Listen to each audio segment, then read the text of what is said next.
Drama के second यानी कि लास्ट पार्ट में आप सबका स्वागत है। तो इस पार्ट के स्टार्टिंग में वो जोया को उसके घर अभी छोड़ने के लिए गया ही था।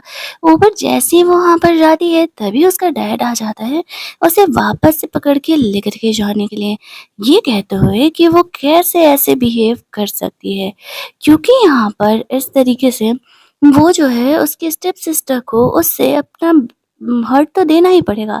साथ ही में उसने यहाँ पर बहुत सारे इस तरीके से लोगों को लेकर के आया हुआ था जो कि वो लोग उसे बुली करने वाले थे। तभी हम लोग देखते हैं कि उसके साथ वहाँ जब काफ़ी देर तक वो नीचे नहीं आती है, तो उसे उसकी फ़िक्र होने लगती है कि आखिरकार वो गई कहाँ?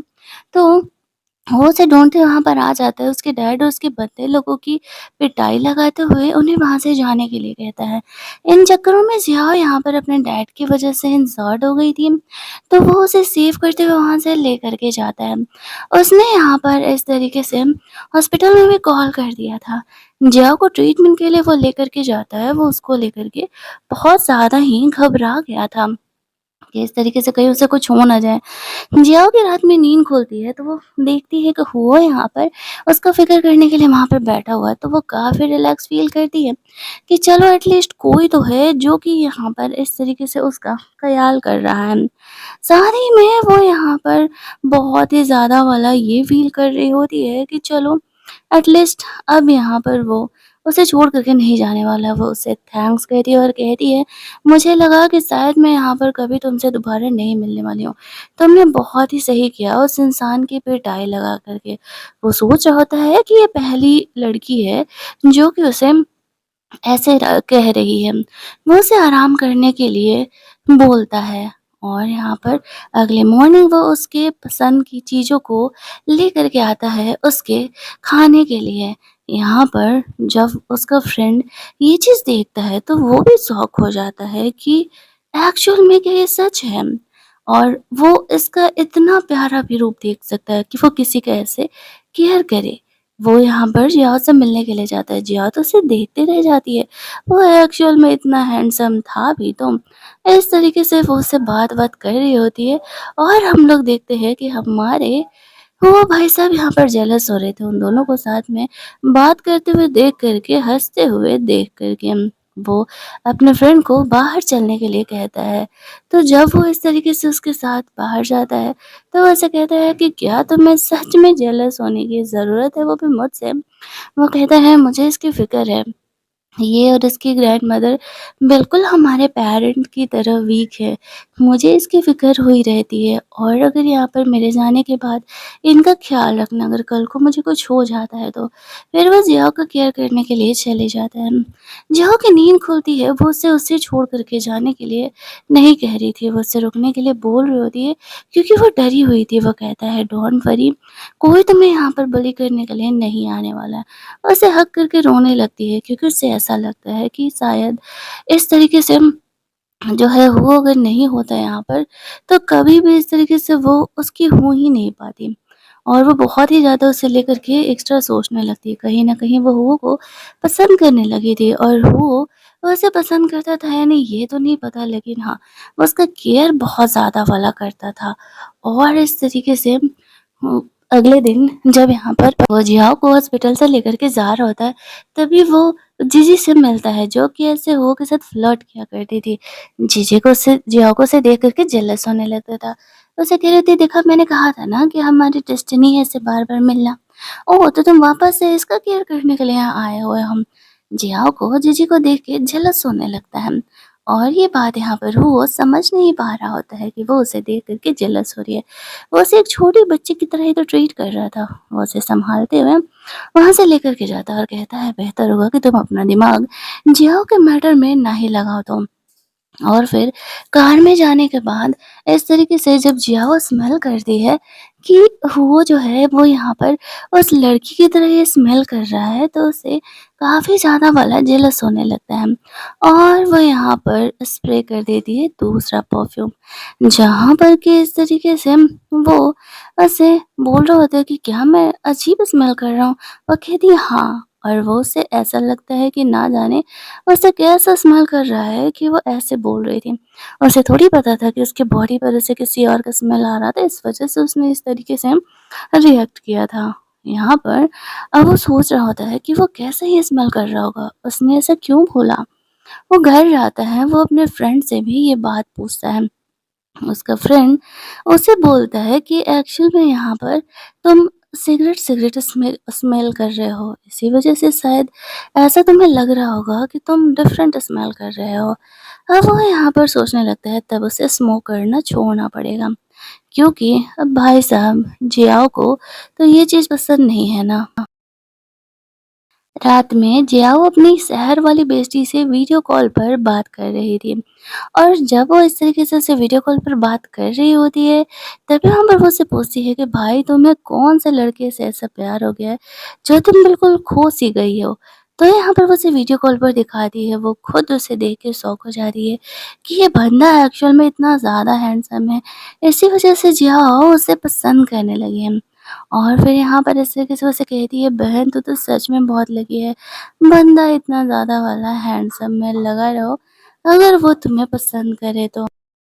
रात में अपने फ्रेंड से बात करने के बाद जिया हुओ के ख्यालों में सो जाती हैं। बचपन में आपका भी तो कोई क्रश रहा होगा, चाहो तो कमेंट में मेंशन कर सकते हो, क्या पता आगे चल के आपके क्रश को भी ये वीडियो मिले और उसमें उसे अपना नाम। अगली मॉर्निंग हो जिया को रिसीव करने के लिए जाते हैं, तो वो नोटिस करती है कि वो स्मोक नहीं कर रहा। उससे पूछती है कि तुमने स्मोक छोड़ दिया क्या? तो वो कहता है हाँ, ये बातें वो इस सारे में कर रही थी। वो एक्चुअल में एक एक्सीडेंट के बाद म्यूट हो चुकी थी। यहाँ पर जब जिया से पूछती है, तो फिर तुमने स्मोक करना स्टार्ट कब किया था? अपने पॉइंट ऑफ व्यू से वो सोचता है उसके मॉम डैड के मरने के बाद, अपने सामने उसने उनकी लाशों को देखा हुआ था। वो बहुत ही डिफरेंट बिहेव करने लगता है, बहुत फास्ट-फास्ट गाड़ी चलाने लगता है। वो मना कर रही थी कि वो इस तरीके से ऐसा बिहेव ना करे। एट द एंड जाकर के जब वो कार रोकता है, तो वो बहुत ही ज़्यादा वाला घबराया हुआ था। उससे ज़्यादा तो जियाओ को देख कर के, मतलब कि वो घबराया हुआ था, वो जियाओ से सॉरी सॉरी बोल रहा होता है कि आई एम सॉरी, मैं दोबारा ऐसा कभी नहीं करूँगा, मुझसे गलती हो गई। वो उससे कहती है, दोबारा अगर तुम्हें कभी गुस्सा आए तो प्लीज़ इस तरीके से फ़ास्ट कार मत ड्राइव करना, क्योंकि यहाँ पर तुम्हारा ये भी हो जाएगा, एक्सीडेंट होने का भी टेंशन है। उसे ये बातें समझाती है, वो प्रॉमिस करता है कि वो दोबारा ऐसा नहीं करने वाला है। दूसरी तरफ हम लोग देखते हैं कि वो यहाँ पर सोच रहा होता है कि उसने छोटी-सी बच्ची को इस तरीके से डरा दिया, और उसे उसके साथ ऐसा बिहेवियर नहीं करना चाहिए था। दूसरे सीन में हम लोग देखते हैं कि वो उसे पूछने पर भी नहीं बताता है कि आखिरकार उस वो इतना फ़ास्ट ड्राइव क्यों कर रहे थे, या फिर उसे किस बात से प्रॉब्लम था। अगले दिन एज़ यूजुअल जब वो उसे स्कूल छोड़ने के लिए जाता है, तो इस तरीके से हम जो वो स्कूल गर्ल थी, उसने जियाओ को हुओ के साथ देख लिया था, और वो बहुत ही ज़्यादा इस बात को लेकर के भड़क जाती है, और इस तरीके से उससे रिवेंज लेने का प्लान करती है। दूसरी तरफ हम लोग देखते हैं कि वो उसे छोड़ कर के जाता है, तो वो जानबूझकर उसे नीचे गिरा देती है ताकि वो उससे दूर रहे, लेकिन वो उसे कहाँ ही छोड़ने वाला था। इधर वो क्लास में भी उसे परेशान करने का प्लान ही कर रही होती है। इस बात से अनजान जिया अपना काम कर रही थी। हुओ का फ्रेंड उसके लिए लंच लेकर के आता है, क्योंकि हुओ ने उसे उसका लंच पहुँचाने के लिए बोला था। जिया लंच-वंच करती है, तो उसे हुओ के नंबर से एक मैसेज आता है। हुआ का नंबर एक्चुअल में उसने सेव नहीं किया था। वो उससे स्टोर रूम में मिलने के लिए बोलता है, जो कि स्कूल का स्टोर रूम होता है। वो सोचती है वो उसे वहाँ क्यों बुला रहा है, वो तो सामने उसे लेने के लिए आने वाला था। तो फिर वो उससे मिलने के लिए चली जाती है। जो बदमाश लड़की थी, उसने यहाँ पर जियाओ को वो मैसेज किया था, और जियाओ को उस रूम में अंदर जाते ही वो उस रूम को बाहर से लॉक कर देती है। पैर में चोट लगने की वजह से जिया ज़्यादा चल नहीं पा रही थी, और वो बोल नहीं सकती थी कि वो चिल्लाए। कोई सुनने वाला नहीं था, स्कूल की छुट्टी हो जाती है, सब चले जाते हैं। वहाँ वो किसी को मैसेज भी करती है, लेकिन कोई रिस्पॉन्ड नहीं। टीचर भी यहाँ पर सोच रही थी कि जिया तो यहाँ पर आई हुई थी, तो फिर वो अचानक से गायब कहाँ हो गई। लेकिन जिया के बारे में किसी को कुछ पता ही नहीं चल पा रहा था, और ये लड़की इसे एज़ ए प्रैंक ले रही थी, लेकिन उस रूम में बहुत ही ज़्यादा गर्मी थी। हीट स्ट्रोक से जिया बेहोश होने लगती है। जब रात तक घर नहीं आती है वो, तो उसका ये क्लासमेट उससे जाके ग्रैंडमदर को बताता है कि वो क्लास से तो कब का निकली थी। टीचर को भी कॉल करके पूछा जाता है तो जियाओ गायब हो गई थी, ये बात सबको पता चलता है। सारे एक-एक करके स्टूडेंट को कॉल करके उसकी क्लास के पूछा जाता है। उनमें से किसी ने जियाओ को देखा था क्या? लेकिन कोई भी ये बात एक्सेप्ट नहीं कर रहा था। उसकी ग्रैंडमदर जिया को लेकर के बहुत ही ज़्यादा परेशान होने लगती है। वो यहाँ पर आता है, उसे अपने दोस्त से पता चलता है कि जिया गायब हो गई है, तो वो बहुत परेशान हो जाता है। वो उसे ढूँढते हुए स्कूल जाता है, पूरे शहर को सर पर उठा लेता है कि जियाओ आखिरकार गई कहाँ? बहुत ढूँढने के बाद वो स्पीकर लेके ऐसे चिल्ला रहा था कि जियाओ अगर तुम मेरी आवाज़ सुन रहे हो, तो बोलो तुम कहाँ हो? तुम कुछ भी आवाज़ करो, मैं तुम्हें पहचान लूँगा। जिया यहाँ पर हुओ की थोड़ी बहुत आवाज़ सुनती है, हिम्मत करके वो उस स्टोर रूम के गेट को नॉक करती है। वो उसे ध्यान लगा कर के सुनता है तो उसे आवाज़ आता है। और फिर वो जिया को ढूँढते उस स्टोर रूम में चले जाता है और थैंकफुल उसे सेव करते हुए वहाँ से लेके जाता है। डॉक्टर बोलते हैं कि हीट स्ट्रोक लगने की वज़ह से वो बेहोश हो गई है, उसे कुछ घंटे लगेंगे उसे वापस से ऐसे होश में आने में। वहाँ पर टीचर और ग्रैंडमदर दोनों ही उसे मैसेज दिखाते हैं कि ऐसे जियाओ का मैसेज आया था और दोनों को अलग-अलग मैसेज आया था। उस मैसेज को पढ़ने के बाद वो समझ जाता है कि किसका काम है। वो अपने दोस्त को यहाँ पर जियाओ का ख़्याल रखने के लिए बोल कर के बहुत ही गुस्से में वहाँ से निकलता है और सीधे उस स्कूल गर्ल के घर पहुँचता है, जहाँ पर कि उसे पता ही नहीं था। वो चिल्ला-चिल्ला करके उसे बाहर आने के लिए कहता है और कहता है कि अगर तुम बाहर नहीं आई और मैं ऊपर कमरे में आ गया तो मैं बहुत ही बुरी तरीके से तुम्हें पीट दूँगा। वो लड़की काफ़ी घबरा जाती है और इस तरीके से हुओ के सामने वहाँ जा कर के अपनी सारी गलती को एक्सेप्ट कर लेती है कि एक्चुअल में यहाँ पे इस तरीके से मेरी ही गलती है, मैं बस यहाँ पर जियाओ के साथ प्रैंक कर रही थी। अगली सुबह तो मैं उसे बाहर ही निकालने वाली थी। अब वो उसके पेरेंट को कहता है कि देख लो तुम लोगों ने कैसी लड़की को जन्म दिया है, आज इसकी वज़ह से एक लड़की की जान जाने वाली थी। वो पूरा सॉरी सॉरी कहने लगती है लेकिन अब उस सॉरी की मतलब क्या ही वैल्यू थी क्योंकि इस तरीके से वो मर सकती थी। सब उसे यहाँ पर शांत कराते हैं और कहते हैं कि ये दोबारा उसे परेशान नहीं करने वाली है। तब जाकर के वो थोड़ा शांत होता है और हॉस्पिटल वापस पहुँचता है।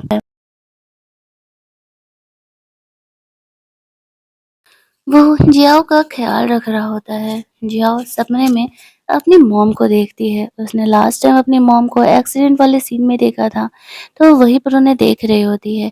उसकी मॉम उसे कहती है कि बेटा अभी वक़्त नहीं है मेरे साथ जाने का, तुम्हें अपनी दुनिया में वापस जाना होगा। फाइनली अब वो तुम्हारे लाइफ़ में आ गया है, जो तुम्हारा ख़्याल रखेगा। मैं खुश हूँ कि वो तुम्हारा ख़्याल रखेगा। वो उसे जियाओ के पास भेज देती है, तब जाकर के हुओ के पास भेज देती है। तब जाकर के यहाँ पर हम लोग देखते हैं जियाओ को होश आता है। जब उसे होश आता है तो वो अपने सामने इस तरीके से हुओ को देखती है और वो बहुत ही खुश हो जाती है कि वो उसके साथ है। उसके फ्रेंड लोग यहाँ पर आते हैं अगली सुबह, वो चला जाता है थोड़ा-सा रेस्ट करने के लिए। ग्रैंडमदर बताती है कि हम कितना घबरा गए थे। वो लोग उसे बता रहे होते हैं कि कितना ज़्यादा वो परेशान हो गए थे, उसे तो अपनी जान की फ़िक्र ही नहीं थी और उसने क्या किया, इस तरीके से कांड किया है। ये सुनते ही जो परेशान हो जाती है और वो हुओ को ढूँढने के लिए जाती है। हुओ भी अपने कमरे में अपने मॉम-डैड के वही मरने वाला सीन देख रहा था और वो भी सपने में इस तरीके से जियाओ को देखता है और वो जग जाता है जियाओ के नॉक से। जाओ खाली पैर उससे मिलने के लिए आ गई तो उसे दौड़ते हुए हग कर लेती है। वो उससे पूछता है क्या हुआ? वो क्यों परेशान है? जिया उसे इशारे में बताती है कि उसने इस तरीके से उसके लिए इतना सब कुछ किया। वो बहुत ही ज़्यादा वाली शुक्रगुज़ार है और वो उसे थैंक्स बोलना चाहती है। तो वो उसे आराम करने के लिए बोलता है क्योंकि यहाँ पर इस तरीके से अगर वो रेस्ट नहीं करेगी तो फिर उसकी तबीयत और ज़्यादा ख़राब हो जाएगी। वो उसे कहता है कि तुम अंदर से बहुत ही ज़्यादा वीक हो और कल से मैं तुम्हें ट्रेन करने वाला हूँ। वो उसे मिलिट्री ट्रेनिंग देने वाला था। जाओ स्कूल जाती है तो पता चलती है कि वो लड़की को स्कूल से सस्पेंड कर दिया गया है। उसका फ्रेंड उसका रूम जो बेंचमेट था वो उसे कहता है मुझे लगता है कि वो तुम्हें पसंद करता है। कल जो इसने हरकत की थी तुम्हें ढूँढने के लिए, हम सब घबरा गए थे। जियाओ नेक्स्ट डे पेंटिंग कर रही होती है और साथ ही में अपने फ्रेंड से वीडियो कॉल भी कर रही थी। तभी वापस उसकी नज़र जाती है वही जीजी पर, जो कि वो के पीछे पड़ी हुई थी। वो यहाँ पर वो उसे टैटू बनाने के लिए आई हुई थी, तो ये देखते ही वो काफ़ी ज़्यादा जेलस होने लगती है और नीचे चली जाती है। इस तरीके से उन दोनों के बीच वहाँ पर बैठने के लिए। वो अब तक जियाओ की फीलिंग को नोटिस नहीं कर पा रहा था। यहाँ पर हम लोग देखते हैं कि वो इस तरीके से जियाओ कहती है कि मैं नीचे ही स्केच करने वाली हूँ। फिर वो यहाँ पर जीजी का स्केच अपना टैटू बनाने लगता है और जियाओ जेलस होकर के उनकी स्केचिंग करने लगती है। एट द एंड जीजी उसे इतना ज़्यादा छेड़ देती है कि उसे बहुत ही गुस्सा आता है और वो उठ करके वहाँ से चली जाती है। हम लोग देखते हैं कि इस तरीके से वो समझ नहीं पाता है कि जियाओ को जेलस हो रहा है। जियाओ वहाँ से चली जाती है। कहीं न कहीं वो मन ही मन बहुत ज़्यादा ही गुस्सा थी कि इस तरीके से वो ऐसा बिहेवियर क्यों कर रहा है। अब भला उसे क्या पता कि वो क्या कर रहा है। उसने बहुत ही फ़नी स्केच यहाँ पर बनाया हुआ था और वो बाद में अपने स्केच को देख कर के हँस रही थी कि वो कर क्या रही है। जब वो अपनी फ्रेंड से बात कर रही थी तो उसकी फ्रेंड उसे कुछ-कुछ पॉइंट बता के बोलती है, "मुझे लगता है ना कि बहन तू उसे पसंद करती है, तो ही तो इतना सब कुछ होने के बाद भी तुम इस तरीके से उसे पसंद कर रही हो और उसी के बारे में सोच रहे हो।" वो खुद कन्फ्यूज़ थी। अगले दिन से वो सच में यहाँ पर उसे इस तरीके से ट्रेनिंग देने के लिए लग जाता है। अगला कुछ दिन वो यहाँ पर उसे ट्रेनिंग दे रहा होता है, जहाँ पर कि वो उसे रनिंग करना सिखाता, अपना हेल्प करना सिखाता, खुद को प्रोटेक्ट करना सिखा रहा होता है। और यहाँ पर वो काफ़ी ज़्यादा टायर्ड हो जाती थी, फिर भी इस तरीके से वो इसका पीछा नहीं छोड़ रहा होता है। सीखना है मतलब सीखना है और कोई बहाना नहीं चलने वाला था। जियाओ काफ़ी टायर्ड हो जाती थी, वो उसे कहती है एक रात कि जब मैं चली जाऊँगी तो क्या तुम मुझे मिस करोगे? ये आकाश में जितने तारे हैं ना वो सारे मैं हूँ। मेरी लाइट तुम तक हमेशा आती रहेगी और मैं तुम्हारे साथ रहूँगी। हुओ के लिए ये बात ही काफ़ी रोमांटिक थी। वो जियाओ को कमरे में रेस्ट करने के लिए लेकर के जाता है तो वो हुओ का हाथ पकड़ लेती। हुओ खुद को लायक नहीं समझता था कि कोई इंसान उससे प्यार करे। क्योंकि यहाँ पर वो अपनी मॉम-डैड के मौत का ज़िम्मेदार खुद को ही समझता था। अगले मॉर्निंग जियाओ का बर्थडे था, लेकिन हो ने उसे विश नहीं किया था। अब जियाओ सोच रही होती है कि शायद वो यहाँ पर भूल चुका है कि उसका बर्थडे है, लेकिन तभी वो यहाँ पर उसकी फ़ेवरेट चीज़ लेकर के आता है। जल्दी-जल्दी नीचे जाती है, देखती है कि हुओ ने एक्चुअल में उसके लिए क्या गिफ्ट लाया हुआ है। तो वो इस तरीके से देखती है कि जो मूर्ति उसकी मॉम के मेमोरी से रिलेटेड थी, जो टूट गई थी, वही यहाँ पर उसने उसे रिपेयर करा दिया है। साथ ही में एक नई फैमिली वाला स्टैचू उसे दिया है, जिसे देख कर के वो इमोशनल होकर के रोने लगती है। अब यहाँ पर वो उसे कहता है, "ओ पागल लड़की, खुश होने वाली बात है, बर्थडे है तुम्हारा, इसमें रोने वाली भला कौन-सी बात है?" तो वो उसे हग कर लेती है। वो हो को साथ में बर्थडे मनाने के लिए बोलती है तो कहते हैं, "नहीं-नहीं, वो घर जा रहा है और वो उससे कल मिलेगा।" उसने यहाँ पर उसे नहीं बताया था कि एक्चुअल में उसके मॉम-डैड नहीं है और वो हर साल में एक बार वहाँ ज़रूर जाता है।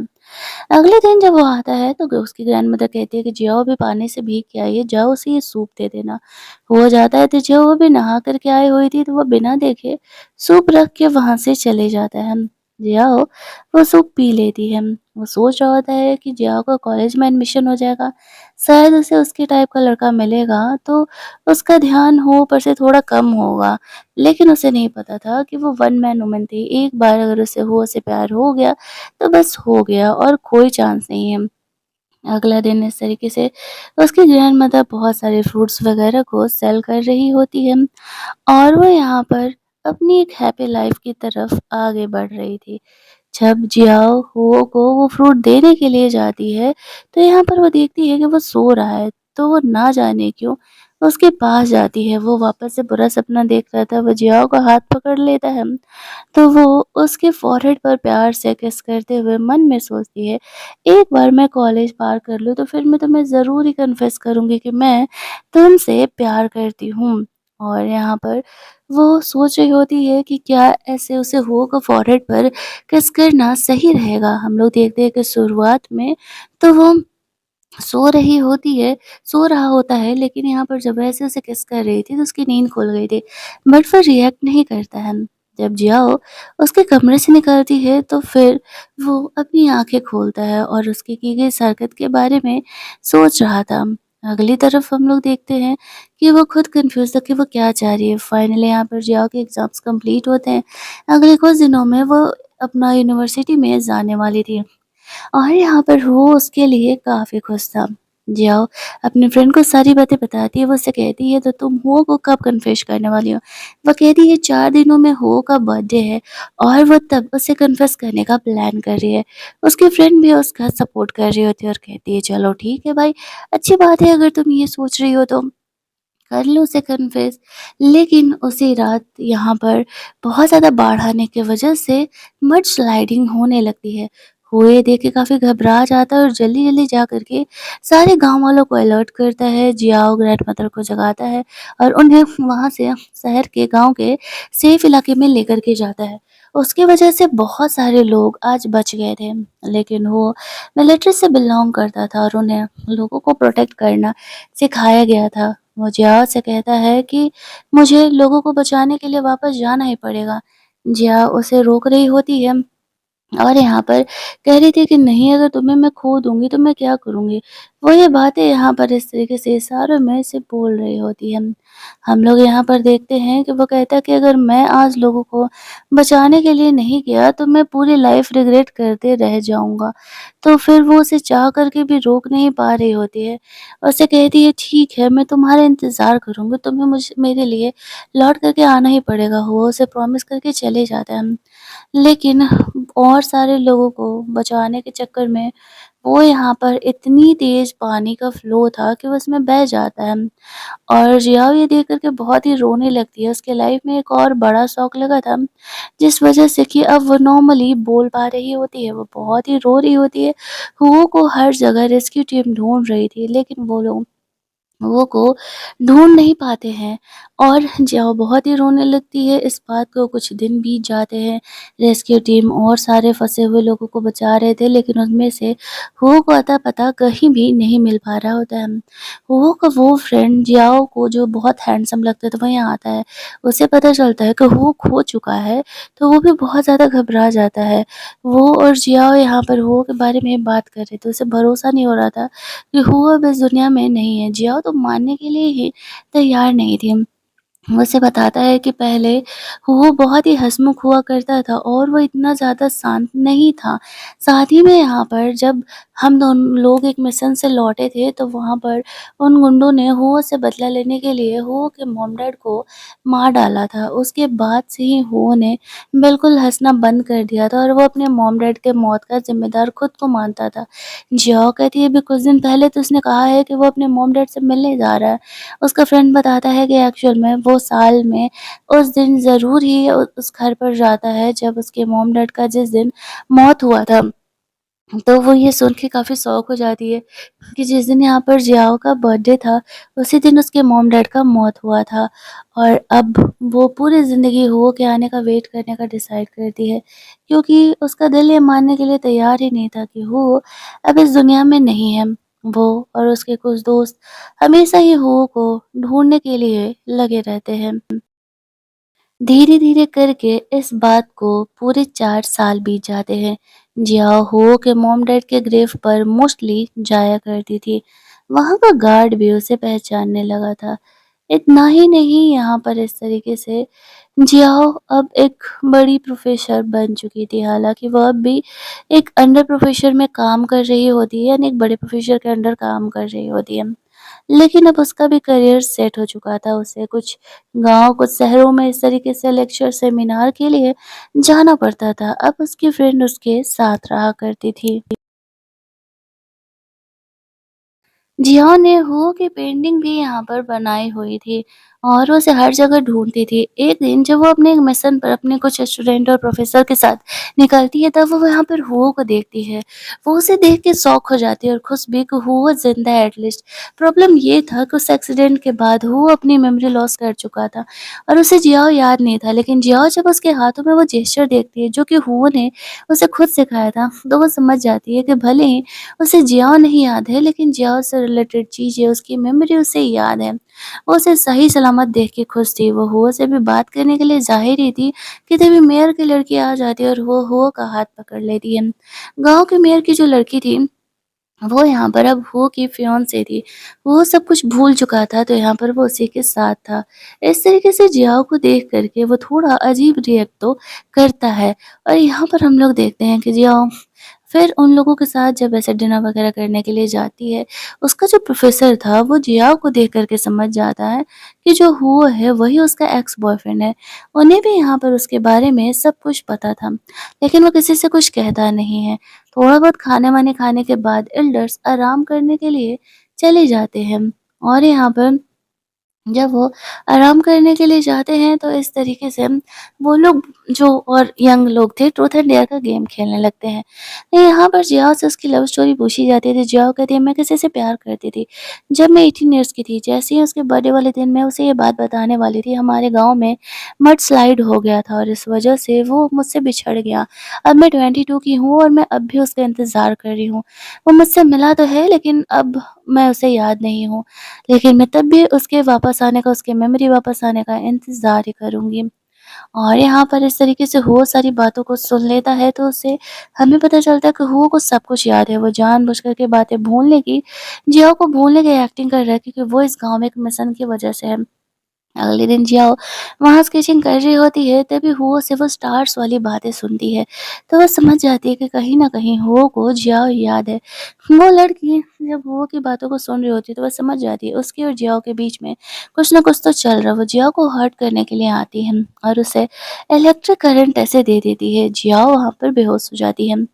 वो यहाँ पर आता है और कहता है कि तुमने हमारे गाँव में आए हुए प्रोफ़ेसर के टीम मेंबर्स को हर्ट किया है। तुम्हारे डैड को ये बात पता चलेगा जो तो कि गाँव के मेयर हैं, तो तुम्हें पता है वो तुम्हें क्या करेंगे क्योंकि इससे उनकी इमेज खराब होगी। वो लड़की डर नहीं रही थी, वो कॉल करके उसके डैड को बता देता है। वो यहाँ पर अपनी बेटी को डाँटने लगता है और कल सुबह ही जियाओ को जाकर के माफ़ी माँगने के लिए बोलता है क्योंकि अगर जियाओ ने उसे माफ़ नहीं किया तो फिर उनकी पूरी इमेज खराब हो जाएगी उनकी बेटी की वजह से। अब यहाँ पर हो आखिर कौन-से मिशन पर आया हुआ था वो हमें आगे पता चलेगा, जिस वजह से पिछले 4 सालों से वो जियाओ से अलग था। जियाओ को वो उठा कर के कमरे में लेकर के जाता है जहाँ पर कहता है आई एम सॉरी, ये सब कुछ अब जल्दी ही खत्म होने वाला है। एक बार मैं सारे सबूत जमा कर दूँ फिर इन झंझटों से निकल जाऊँगा मैं। जहाँ यहाँ पर अगले कुछ टाइम और यहीं बिताने के लिए बोलती है, उसका प्रोफ़ेसर उसे मना कर रहे थे कि बहुत ही रिस्की है, लेकिन फिर भी वो यहीं रुकने का डिसाइड करती है। ये गर्ल को जियाओ को यहाँ देख कर के काफ़ी जेलस हो रहा होता है। वो जियाओ से उसे दूर ही रहने के लिए कहता है। रात में जब वो लोग अपना ब्लैक माल जमा करने के लिए जा रहे थे यानी कि ड्रग्स वग़ैरह, तो यहाँ पर पुलिस आके पकड़ लेता है। हमें पता चलता है कि वो ने ऐसे मिशन पर काम करने के लिए मेमोरी लॉस होने की एक्टिंग की थी। वो लड़की बहुत भड़क जाती है और वो जियाओ को जान से मारने के लिए चली जाती है क्योंकि उसे ऐसा लगता है कि जियाओ के लिए हुआ ये सब कुछ कर रहा है। वो उस पर अटैक करने ही वाली थी कि हुआ यहाँ पर जियाओ को प्रोटेक्ट करने के लिए आ गया था, लेकिन थैंकफुली यहाँ पर जियाओ को जो सेल्फ प्रोटेक्शन चीज़ें हुआ ने उसे सिखाई थी वो यहाँ पर काम आ रही होती है। जैसे-तैसे करके उस लड़की के चंगुल से यहाँ पर जिया को बचा लिया जाता है। जिया यहाँ पर दौड़ करके जाके हो को हग कर लेती है। वो भी उसे हग करके काफ़ी इमोशनल हो जाता है। जिया उसे किस करते हुए कहती है कि मैं प्यार करती हूँ तुमसे और जब से मैं 18 की थी तब से मैं तुम्हें ये बात बताने की कोशिश कर रही थी। वो भी उसे पसंद करता था लेकिन वो अपनी लाइफ़ की डिफ़िकल्टीज़ की वजह से उसे ये बात कन्फेस करने से डरता था और आज भी वो उसे नहीं बताता है कि वो भी उसे प्यार करता है। जिया हो पर गुस्सा करने लगती है कि गाँव में सब तुम्हें मिस करते हैं, सब तुम्हें याद करते हैं, तुम्हारा यहाँ पर ये सारा मिशन कब कंप्लीट होने वाला? तुम कब गाँव आओगे? वो उसे वहाँ से लेकर के जाता है और बातों-बातों में उसे बताता है कि अभी उसे यहाँ पर कुछ दिन लगेंगे। ये मिशन कंप्लीट करना उसके लिए बहुत ही ज़्यादा ज़रूरी है। अपने ज़िंदगी के 4 साल उसने ये दिए हैं इस मिशन में और बस ये सारे मोमेंट यहाँ वो जमा कर दे, मतलब सारे सबूत जमा कर दे और अगर उसके बॉस को उनकी ज़रूरत नहीं होगी तो फिर इस तरीके से वो यहाँ से नॉर्मल ज़िंदगी में वापस लौट सकता है। जियाओ को वो कहता है कि वो घर जाए क्योंकि यहाँ बहुत खतरा है और उसका रहना यहाँ पर सेफ नहीं है। वो दोनों ही डिसाइड करते हैं कि कुछ महीने बाद वो दोनों इस प्लेस पर मिलने वाले हैं। वो वापस से अपने मिशन पर निकल जाता है। उसने जियाओ को बोला था कि हाँ, वो उससे मिलने के लिए दोबारा ज़रूर ही आएगा। जियाओ धीरे-धीरे करके वक़्त बीतने का इंतज़ार कर रही थी कि कब वो समय आए जहाँ पर कि वो दोबारा हो से मिल पाएगी। लेकिन उसे पता नहीं था कि हो ने उससे ना मिलने का डिसाइड किया, ये सोचते हुए कि यही जियाओ के लिए सही रहेगा, कुछ और वक़्त वो अकेले रहेगी तो वो उसे भूल जाएगी। फाइनली वो समय बीत जाता है 2-3 महीने बाद जब वो और जियाओ मिलने वाले थे, तो जियाओ उसके आने का इंतज़ार कर रही होती है। लेकिन उसे पता चलता है कि हुओ तो वहाँ आया ही नहीं और वो वहाँ से कब का जा चुका है। तो वो हुओ को वॉइस नोट भेजती है कि तुमने मुझसे प्रॉमिस किया था ना कि तुम मुझसे मिलने के लिए ज़रूर आओगे, तो तुमने फिर मेरे साथ ऐसा धोखा क्यों किया? मैं तुम्हें गाँव ले जाने के लिए आई हुई हूँ। यहाँ पर वो अपने मॉम-डैड के ग्रेव के पास जा रहा होता है। वहाँ के गार्ड से उसे पता चलता है कि जियाओ यहाँ पर मोस्टली उसके मॉम-डैड के ग्रेव के पास आया करती थी। इन 4 सालों में भी उसने एक बार भी नहीं छोड़ा उसके मॉम-डैड के ग्रेव पर आना। ये बात सुनते वो काफ़ी इमोशनल हो जाता है। वो जियाओ के वॉइस नोट को सुनता है और सब कुछ छोड़ कर के जियाओ से मिलने के लिए निकलता है। जहाँ पर कि जियाओ अब भी उस प्लेस पर उसके वापस आने का इंतज़ार कर रही थी, जहाँ पर कि वो स्टे किया करता था। और वो वहाँ से नहीं जाने का डिसाइड करती है, जब तक कि वो आ ना जाए। फाइनली यहाँ पर वो अपना ट्रेन, बस, टैक्सी जो भी करके था, वहाँ पहुँचता है तो देखता है कि जियाओ सच में अब भी उसका इंतज़ार कर रही है। वो उसे हग कर लेता है, जियाओ से कहती है फाइनली मेरा वेट तो यहाँ पर ख़त्म हुआ।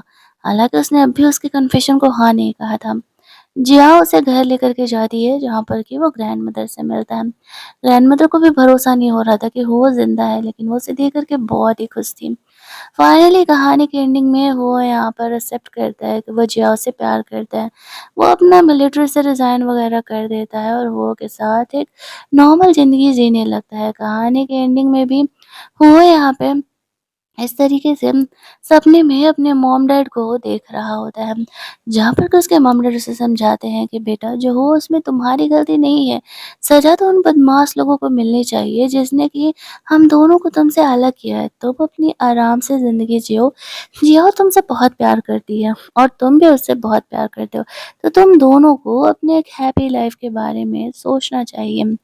ऐसा कह के वो दोनों हमेशा के लिए वहाँ से गायब हो जाते हैं। वो समझ चुका था कि वो लोग अपने दुनिया में खुश हैं और जो को भी अपने लाइफ में खुश होने की कोशिश करना चाहिए। वो और जिया दोनों हैप्पीली एवर आफ्टर रहने लगते हैं और हमारी ये कहानी यहीं पर एंड कर दी जाती है। अगर आपको ये कहानी अच्छी लगी होगी तो वीडियो को लाइक और शेयर करना मत भूलना। चैनल को सब्सक्राइब कर लेना ताकि नए वीडियोज़ के नोटिफ़िकेशन आपको मिलते रहें।